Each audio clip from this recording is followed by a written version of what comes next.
You ever walk into a room and already know something's off? Yeah, that ain't intuition, sweetheart. That's damage. Introducing the Traumatic Intelligence Starter Kit. That's right. Why spend years developing emotional awareness the healthy way when you can get it instantly through a carefully curated environment of instability, tension, and unpredictability? With the Traumatic Intelligence Starter Kit, you'll receive one emotionally inconsistent authority figure, a household where moods change faster than the weather, and a nervous system that never, ever clocks out. But wait, there's more. Order now and we'll throw in hyper-awareness of tone shifts, the ability to read a room in under 3 seconds, and a lifetime subscription to Why Do I Feel Like Something's Wrong? Side effects may include constant overthinking, difficulty accepting care, and the overwhelming urge to handle everything alone. But hey, at least you'll always know what people are really feeling, even when they don't. The Traumatic Intelligence Starter Kit. You didn't ask for it. You didn't choose it.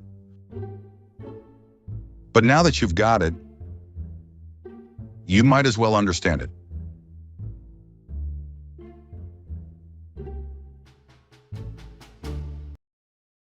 Pizzaverse Studios presents Traumatic Intelligence, the minds built by survival. A Palermo Productions film. Written by Bambi Palermo. Narrated by Vincent DiPrio. You know what's interesting? There are people who seem to understand others almost before a single word is spoken. They walk into a space and immediately know who's tense, who's pretending, and what isn't being said. They sense when a friend is struggling long before that friend admits it.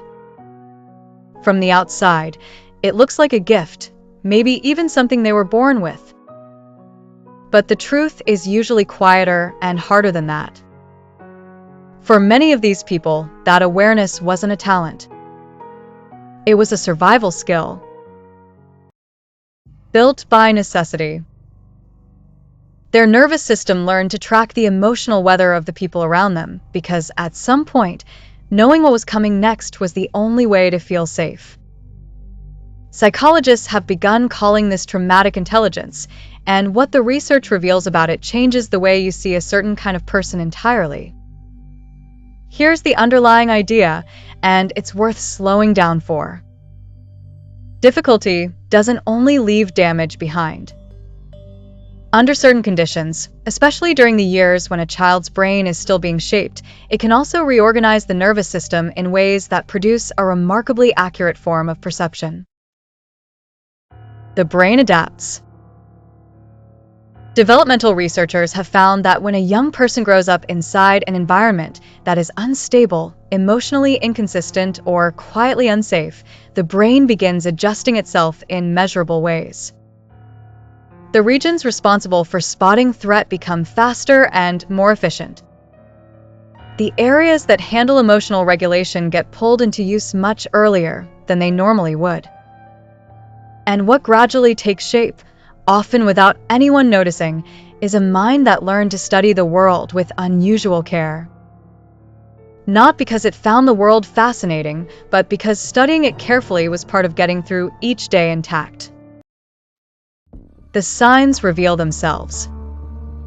That's the foundation of traumatic intelligence, and once you see it clearly, the signs become impossible to miss. The first sign is that you absorb the atmosphere of a space almost instantly. You step into a room and within a few seconds, you already know who's tense, who's performing, who's about to leave, and where the unspoken weight of the moment is sitting. People around you might call this intuition. Neurologically, it's something far more practical.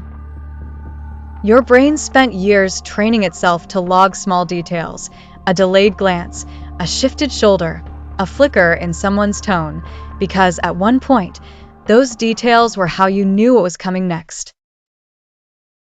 Seeing what others miss. The second sign is that you understand what people are feeling before they understand it themselves. When someone you care about insists they're fine, you already know they aren't, and you usually know roughly why.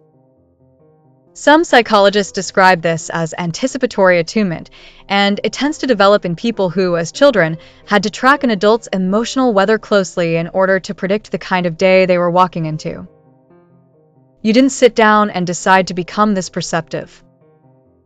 The perception was built into you long before you could name it. Calm in chaos. The third sign is one that surprises a lot of people. In moments when everything around you is coming undone, you often become the calmest person in the room. Other people freeze or panic, and something in you goes quiet and clear. There's a body of research suggesting that early exposure to chaotic environments can produce what's sometimes called functional dissociation under stress, the ability to step partially outside the emotional intensity of a moment and operate from a strangely steady place. For people with traumatic intelligence, crisis isn't unfamiliar territory. It's almost a language the body already speaks fluently. The observer mind. The fourth sign is a near constant curiosity about why people behave the way they do. You analyze conversations after they end. You wonder what someone really meant by a comment that everyone else forgot 10 seconds later. You're drawn to anything that explains human behavior. Not because it's an interesting topic, but because somewhere along the way, understanding people stopped being optional for you. You became, almost without choosing it, a quiet, lifelong observer of human nature. The cost. Stay with this for a moment, because the fifth sign is worth pausing on. Everything we've talked about so far, the awareness, the empathy, the steadiness under pressure, the analytical instinct, none of it is accidental, and none of it is performance. These are real adaptations carried out by a remarkably responsive brain, and they reveal something genuinely striking about how the human mind reshapes itself in response to its environment. Receiving is harder than giving.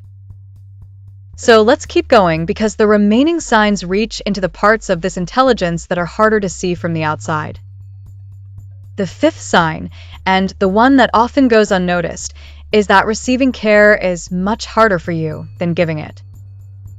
You can pour yourself into other people without a second thought. But the moment someone tries to genuinely take care of you, something inside you tightens. It feels unfamiliar, almost intrusive.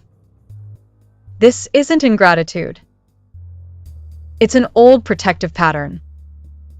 When the people who were supposed to care for you in childhood were inconsistent or conditional, your nervous system learned that being cared for came with strings, and that learning is slow to undo. Doing it alone. The sixth sign is that you tend to handle things alone, even things that are clearly too much to handle alone. Reaching out feels strange to you, sometimes even risky. You'd rather quietly figure something out than rely on someone who might fall through. This isn't pride, and it isn't stubbornness. It's the residue of a much earlier conclusion that needing people was less safe than not needing them. And that conclusion calcified into a default long before you had words for it. Feeling everything. Seventh, your emotional volume runs at a higher setting than the people around you. A piece of music can stop you in place. A small kindness from a stranger can stay with you for days. Cruelty, even cruelty aimed at someone else entirely, can sit in your body for hours. The emotional centers of the brain, when activated repeatedly during early life, don't get quieter over time. They get more responsive. You experience things up close. Always have, and you've probably spent years being told you're too sensitive, when really you were just paying full attention. trust, and filters. The eighth sign is that trust takes a long time, but when it forms, it goes deep. You watch people before you let them in. You wait to see how they behave when nothing is at stake. That patience isn't suspicion. It's a finely tuned filter your brain built early, when not every friendly face turned out to be safe. The relationships that survive your filter tend to be unusually honest, because anything less would never have made it through in the first place. The restless mind. Ninth, you have a complicated relationship with stillness. When the world finally goes quiet, your mind doesn't always go with it. Rest can feel oddly exposing, as if dropping your guard means something is about to go wrong. This is one of the quieter costs of traumatic intelligence. The same alertness that once kept you safe doesn't simply switch off because the danger is gone. Learning to genuinely rest becomes a slow, deliberate act of teaching your body something it was never taught the first time around. Purpose forged early. And the 10th one, arguably the sign that ties everything else together, is that you hold an unusually weighty relationship with what your life is actually for. There's no drifting in you. You've spent too much time up close to difficulty, your own and other people's, to treat your existence as something to merely pass through. Research on post-traumatic growth, developed extensively by psychologists Richard Tedeschi and Lawrence Calhoun, suggests that many people who move through serious adversity come out the other side with a sharper sense of what matters and a more settled grip on purpose. You arrived at certain understandings early, the kind most people don't reach until much later in life, if ever. The truth underneath. Something deeper runs underneath all 10 of these signs, and it's worth naming clearly. Traumatic intelligence is not something to romanticize. The depth is real, but so is what it costs to build it. What psychology keeps showing us is that the human brain is not only injured by what it endures. It is also, in very specific and traceable ways, reorganized by it. The way you read people, the way you feel things, the way your mind moves 3 steps ahead without being asked, these aren't quirks of personality. They are the architecture of a mind that grew up faster than it should have had to. You didn't choose the conditions that built this kind of mind, but you do get to choose what kind of life you build with it. And that choice is quietly one of the most important ones you'll ever make. If this hits something in you, you're not imagining it. There are patterns most people never learn to see. But once you see them, you don't unsee them. Subscribe to Pizzaverse Studios for more breakdowns on psychology, behavior, and the hidden systems shaping people every day. We don't just tell stories here. We decode them. To everyone watching, thank you for your time, your attention, and your mind. This kind of awareness? It's rare. And if you made it this far, you're already thinking at a different level than most. If you know someone who reads people like this, or someone who's been through more than they let on, send this to them. They'll understand it immediately.